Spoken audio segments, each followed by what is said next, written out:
शाम को 4 बजे से लेकर 7 बजे के बीच में शंकर और पार्वती के भ्रमण का समय रहता है। मेरे देवाधिदेव महादेव और माता पार्वती के भ्रमण का समय, भगवान शंकर पार्वती घूमने को निकल गए।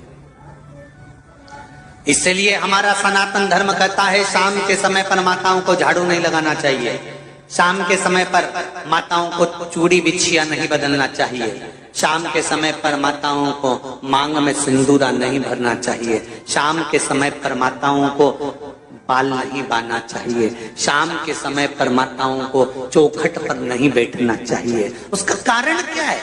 क्योंकि पार्वती जी ने भगवान भोलेनाथ जी से कहा था कि तुम मुझे रोज शाम के समय प्रदोष काल में भ्रमण के लिए लेकर जाते हो, मेरे लिए आज्ञा क्या है? शंकर भगवान ने कहा सुनो पार्वती, मंदिर के अंदर नंदी रहता है, जाने वाला यात्री जब मंदिर में मेरा दर्शन करने आता है तो नंदी के कानों में कहकर जाता है कि शिव जी को मेरे यहाँ लेकर आना। मैं नंदी के अनुसार उनके घर जाता हूँ, मेरा काम है उनका कल्याण करना और तेरा काम है उनके घर की नारी को अखंड सौभाग्यवती का वर प्रदान करना, ये तेरा काम।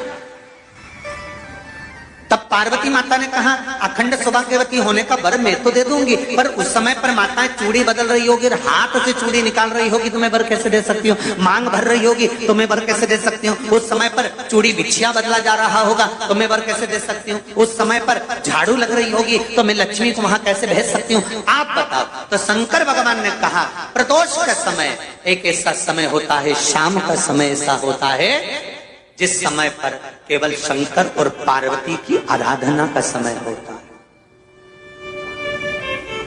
हम तो कई लोगों से कहते हैं अगर आपके यहां संपदा नहीं आ रही है, बहुत मेहनत कर रहे हो, फल नहीं मिल रहा, कहीं नौकरी, कहीं सर्विस या कहीं व्यापार या व्यवसाय में कहीं तकलीफ आ रही है, हम सबसे कहते हैं शाम का समय पकड़ लो, शंकर जी के मंदिर में दिया लगाना प्रारंभ कर दो।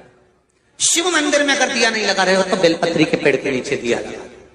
बेलपत्री और शंकर जी के मंदिर में दिया नहीं लगा रहा तो शंकर जी के मंदिर के बाहर चौखट पर दिया लगा।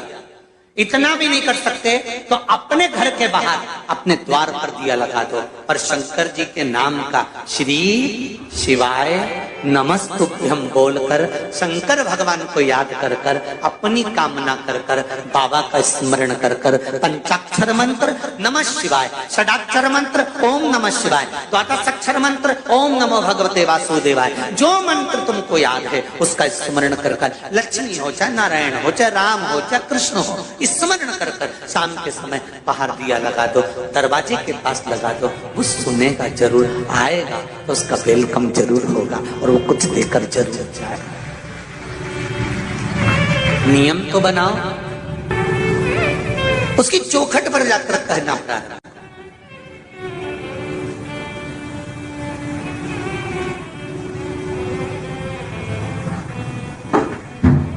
बृहस्पति महाराज ने कहा कि शाम का समय जो प्रदोष का समय होता है उस समय पर इंद्रदेव तुम शंकर जी की आराधना करो।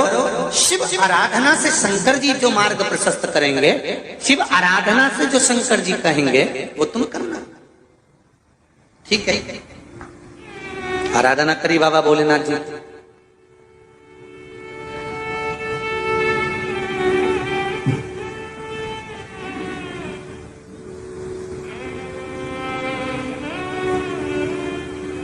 मालूम नहीं था इंद्रदेव को। बृहस्पति महाराज ने प्रदोष की महत्वता समझाई तो प्रदोष का समय जानकर शंकर जी पर 7 बेलपत्र प्रदोष के दिन इंद्र ने समर्पित कर दी बिना सोचे। कितनी बेलपत्र? 7।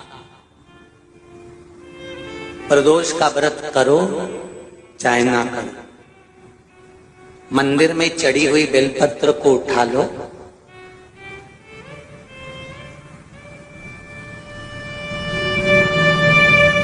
बेलपत्र का ब्रह्म कमल बना लो,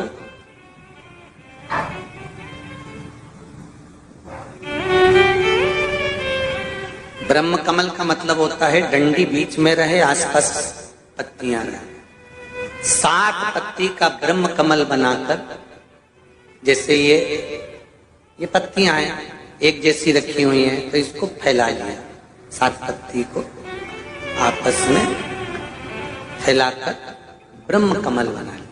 प्रदोष का व्रत करें ना करें, जरूरी नहीं है कि वृक्ष से ही पत्ती लेकर आओगे तो ही शंकर जी को चढ़ाओगे।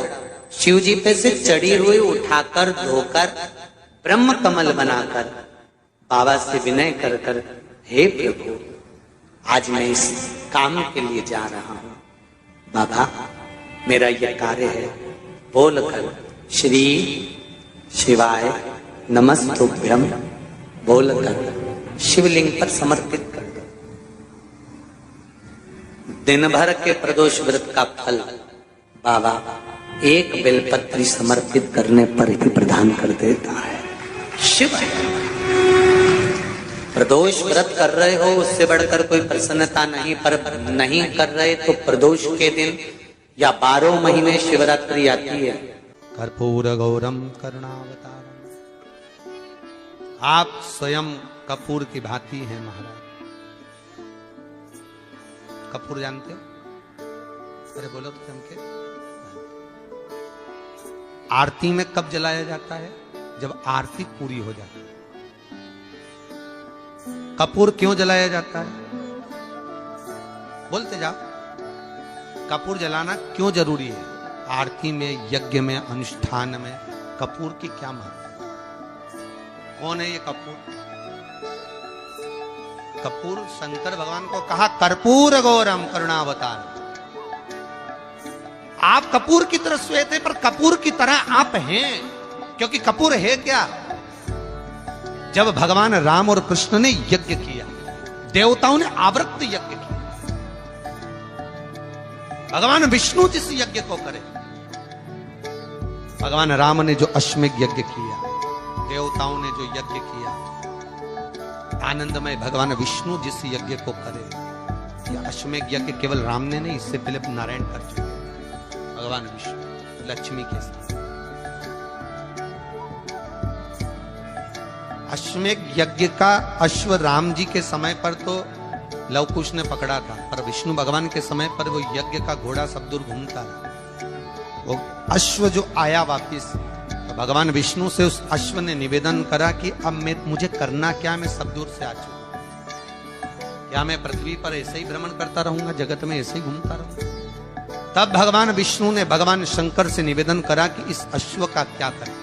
शंकर भगवान ने 33 कोटि देवताओं को विराजमान किया। शंकर अपने अंदर 33 कोटि देवताओं को बिठाकर, तब भगवान शंकर ने हाथ में गंगा का जल लेकर उस अश्व पर छोड़ा, तो उसको कपूर बना दिया। कपूर बनाकर उसको यज्ञ में समर्पित कर दिया। भगवान विष्णु से कहा, सुनो विष्णु, यज्ञ की पूर्ण आहुति पर ये कपूर के रूप में ये अश्वमेध यज्ञ के अश्व को दान दिया गया है। अर्थात पृथ्वी पर मनुष्य यदि अपने घर में आरती पूजन में कपूर को प्रज्वलित करेगा तो उसको 1000 अश्वमेध यज्ञ का फल उसी समय पर प्राप्त हो जाएगा। इसलिए हर आरती के पूजन के बाद कपूर का टुकड़ा जलाया। कपूर की बड़ी महत्वता है हमारी। यदि घर में क्लेश मचा हुआ है, बहुत अशांति है, बहुत ज्यादा क्लेश है, बहुत ज्यादा क्लेश, तो कपूर के 4 टुकड़े कर लीजिए और 4 टुकड़े कर कर चारों दिशा में घर में रख दीजिए। कितना भी झगड़ा चल रहा होगा, कितना भी क्लेश मचा होगा, शांति हो जाएगी, अपने आप शांति हो जाएगी। 5 या 7 मिनट के बस कपूर के टुकड़े को 4 दिशा में रख। शिव का स्वरूप है, अश्वमेध यज्ञ का फल प्रदान कर देना।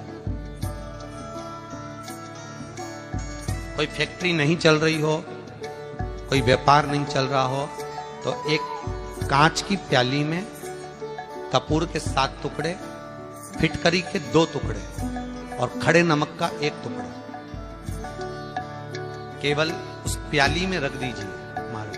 15 दिन तक रखे रहने दो उसको, आपको खुद मालूम पड़ जाएगा कि व्यापार कैसे चलता है। आनंद की अनुभव होने लगे, अपने आप व्यापार दौड़े, अपने आप आपका व्यापार